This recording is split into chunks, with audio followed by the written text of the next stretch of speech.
Back to Divyashree YouTube channel. ನಾನು ದಿವ್ಯಾ. ಎಲ್ಲರೂ ಹೇಗಿದ್ದೀರಾ? ಇವತ್ತು ನಾನು ಒಂದು ಸಖತ್ತಾಗಿರೋ ಯಮ್ಮಿ ಆಗಿರೋ ಮತ್ತು ಸಾಫ್ಟಾಗಿ ಎಷ್ಟು ಚೆನ್ನಾಗಿರುತ್ತೆ ಅಂದರೆ ಇದು ಮಾತ್ರ ಸಖತ್ ಟೇಸ್ಟಿಯಾಗಿರುತ್ತೆ. ಒಂದು ಸಲ ಟ್ರೈ ಮಾಡಿ. ಏನಂದರೆ ಇದಕ್ಕೆ ಜಾಸ್ತಿ ಏನು ಬೇಡ, ಕೇವಲ ಮೂರು ಪದಾರ್ಥದಿಂದ ಮಾಡ್ಕೋಬೋದು. ಸಖತ್ ಡಿಲಿಷಿಯಸ್ ಆಗಿರುತ್ತೆ. ಈಗ ಬ್ರೆಡ್ನ ನಾನು ಫುಲ್ಲು ಕಾರ್ನರಲ್ಲಿರೋದನ್ನೆಲ್ಲ ಕಟ್ ಮಾಡಿಕೊಂಡು 4 ಪೀಸ್ ಬ್ರೆಡ್ ತೊಗೊಂಡಿದ್ದೀನಿ. ಅದರಲ್ಲಿ ಒಂದು ಬ್ರೆಡ್ಡಲ್ಲಿ 4 ಪೀಸ್ ಮಾಡಿಕೊಂಡು ಈಗ ತುಪ್ಪದಲ್ಲಿ ಅದನ್ನು ಫ್ರೈ ಮಾಡ್ಕೊತೀನಿ. ಅಂದರೆ ತೀರಾ ಅದು ಸೀದೋಗಿರೋ ಥರ ಎಲ್ಲ ಆಗಬಾರ್ದು. ಸ್ವಲ್ಪ ಕಲರ್ ಚೇಂಜ್ ಆಗೋವರೆಗೂ ಎಲ್ಲ ಬ್ರೆಡ್ನೂ ಈ ಥರ ಸೇರಿಸ್ಕೊಂಡು ನೀಟಾಗಿ ಫ್ರೈ ಮಾಡ್ಕೊತೀನಿ. ಎಷ್ಟು ಚೆನ್ನಾಗಿರುತ್ತೆ ಗೊತ್ತಾ? ಒಂದು ಸಲ ಟ್ರೈ ಮಾಡಿ. ನೀವು ಒಂದು ಸಲ ಟ್ರೈ ಮಾಡಿದ್ರೆ ಪದೇ ಮಾಡ್ಕೊಂಡು ತಿನ್ನಬೇಕು ಅನಿಸುತ್ತೆ. ಅಷ್ಟು ಚೆನ್ನಾಗಿರುತ್ತೆ, ಅಷ್ಟು ರುಚಿಯಾಗಿರುತ್ತೆ. ಯಾರಾದರೂ ಫ್ರೆಂಡ್ಸ್ ಬಂದರೆ, ಗೆಸ್ಟ್ ಇದ್ದರೆ ಮತ್ತು ಮಕ್ಕಳಿಗಂತೂ ಸಖತ್ ಇಷ್ಟ ಆಗುತ್ತೆ. ಒಂದು ಸಲ ಮಾಡಿಕೊಟ್ರೆ ಮಾತ್ರ ಎಷ್ಟು ಚೆನ್ನಾಗಿರುತ್ತೆ ಗೊತ್ತಾ? ಬ್ರೆಡ್ಡು ಸಾಫ್ಟಾಗಿ ಸಿಗ್ತಾ ಇರುತ್ತೆ ಬಾಯಿಗೆ. ಈ ರೆಸಿಪಿ ಹೆಸರು ಮಿಲ್ಕಿಂದ ಮಾಡ್ತಿರೋದ್ರಿಂದ ಮಿಲ್ಕ್ ಬ್ರೆಡ್ ಅಂತ ಈ ರೆಸಿಪಿ ಹೆಸರು. ಎಷ್ಟು ಚೆನ್ನಾಗಿರುತ್ತೆ ಗೊತ್ತಾ? ಸಿಂಪಲಾಗಿ ಮಾಡ್ಕೊಬೋದು. ಫಾಸ್ಟಾಗಿ 5 ಮಿನಿಟ್ಸಲ್ಲಿ ರೆಡಿಯಾಗಿ ಹೋಗುತ್ತೆ. ಇವಾಗ ನೋಡಿ, ಬ್ರೆಡ್ನೆಲ್ಲ ಅದನ್ನು ಫ್ರೈ ಮಾಡಿ ಒಂದು ಸೈಡ್ ನಾನು ಎತ್ತಿಟ್ಕೊಂಡಿದ್ದೀನಿ. ಇವಾಗ ನಾನು 1/2 ಲೀಟರ್ ಹಾಲು ತಗೊಂಡಿರೋದು. ಅದನ್ನು ಇವಾಗ ಬಿಸಿ ಮಾಡ್ಕೋಬೇಕು. ಹಾಲನ್ನ ಬಿಸಿಗೆ ಇಟ್ಟಿದ್ದೀನಿ.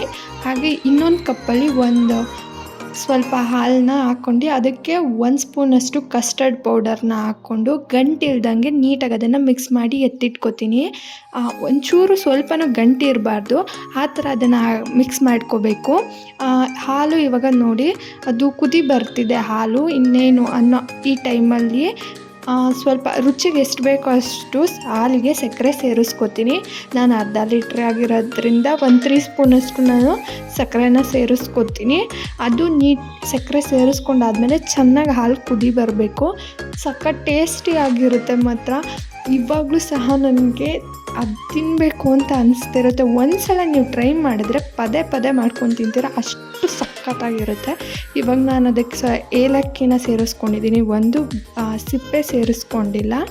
ಅದು ಈಗ ನಾನು ಮಿಕ್ಸ್ ಮಾಡ್ಕೊಂಡಿರೋ ಕಸ್ಟರ್ಡ್ ಇದೆಯಲ್ಲ ಅದನ್ನು ಹಾಕ್ಕೊಂಡು ಗಂಟಾಗಬಾರ್ದು ಅಂತ ಒಂದು ಸೈಡ್ ಮಿಕ್ಸ್ ಮಾಡಿಕೊಂಡು ಸೇರಿಸ್ಕೊಂಡಿದ್ದೀನಿ. ಒಂಚೂರು ಗಂಟು ಇರಬಾರ್ದು. ನೋಡಿ ಇವಾಗ ಇದು ಕುದಿ ಬರಬೇಕು. ಇದಕ್ಕೆ ಬೇಕಾದರೆ ಕೇಸರಿ ದಳನೂ ಸೇರಿಸ್ಕೋಬೋದು. ನಾನು ಸೇರಿಸಿಲ್ಲ. ಇವಾಗ ಹಾಲು ನೋಡಿ ಇವಾಗ ಕುದಿ ಬರ್ತಿದೆ.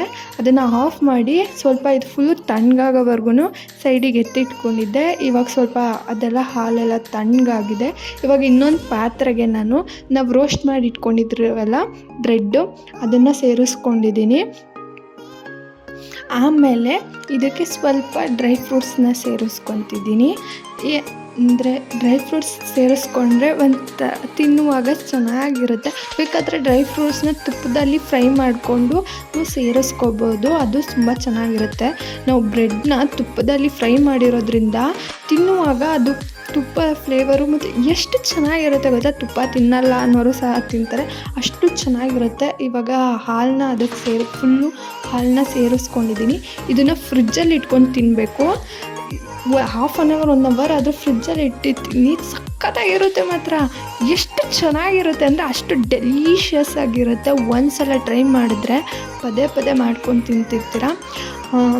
ಇಷ್ಟೇ ಸಿಂಪಲಾಗಿ 5 ಮಿನಿಟ್ಸಲ್ಲಿ ಮಾಡ್ಕೋಬೋದು.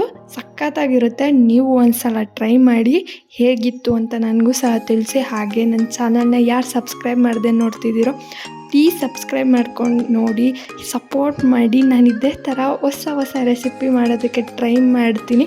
ಹಾಗೆ ವಿಡಿಯೋ ಇಷ್ಟ ಆಗಿದ್ದರೆ ಲೈಕ್ ಮಾಡೋದು ಮಾತ್ರ ಮರಿಬೇಡಿ. Thank you so much.